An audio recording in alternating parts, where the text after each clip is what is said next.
ഉന്നത കരുണ ദേവകരുണ മഹാകരുണ ദേവകരുണ. എന്റെ അന്തരാത്മാവിലേക്ക് ഒഴുകിയിറങ്ങിയ ദൈവകരുണ. Sister ഫൗസ്റ്റീനയുടെ diary. എന്റെ അന്തരാത്മാവിലേക്ക് ഒഴുകിയിറങ്ങിയ ദൈവകരുണ. വിശുദ്ധ മരിയ ഫൗസ്റ്റീനയുടെ ഡയറി. ഖണ്ഡിക 52.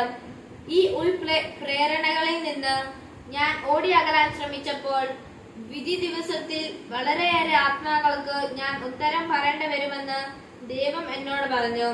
ഒരിക്കൽ ഈശോ എന്നോട് പറഞ്ഞ കാര്യങ്ങൾ മൂലവും ഈശോ ആവശ്യപ്പെട്ട ഛായാചിത്രം മൂലവും വളരെ ബുദ്ധിമുട്ടുകൾ എനിക്ക് അനുഭവപ്പെട്ടപ്പോൾ എന്റെ നിത്യവൃത്ത വാഗ്ദാനത്തിന് മുമ്പ് ഫാദർ ആൻഡ്രിഷിനെ സമീപിക്കാൻ ഞാൻ തീരുമാനിച്ചു.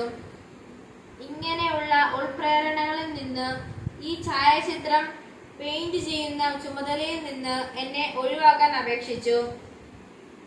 എന്റെ കുമ്പസാരം കേട്ട് ഫാദർ ആൻഡ്രേഷ് ഇപ്രകാരം പറഞ്ഞു: ഞാൻ നിന്നെ ഒന്നിൽ നിന്നും ഒഴിവാക്കുകയില്ല സിസ്റ്റർ.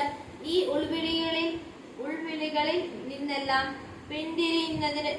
പിന്തിരിയുന്നത് ശരിയല്ല. എന്നാൽ ഇവയെ പറ്റി പൂർണ്ണമായും ഞാൻ പറയുന്നു. പൂർണ്ണമായും നിന്റെ കുമ്പസാരക്കാരനോട് പറയണം. അല്ലെങ്കിൽ ദൈവത്തിൽ നിന്ന് ലഭിക്കുന്ന കൃപയുണ്ടെങ്കിലും നീ വഴി തെറ്റാൻ ഇടയാകും. ഈശോയെ ഞാൻ അങ്ങേ ശരണപ്പെടുന്നു. ആരാധന ആരാധന ദൈവകരുണയ്ക്ക് ആരാധന ആരാധന ആരാധന ത്രിത്വൈക ദൈവ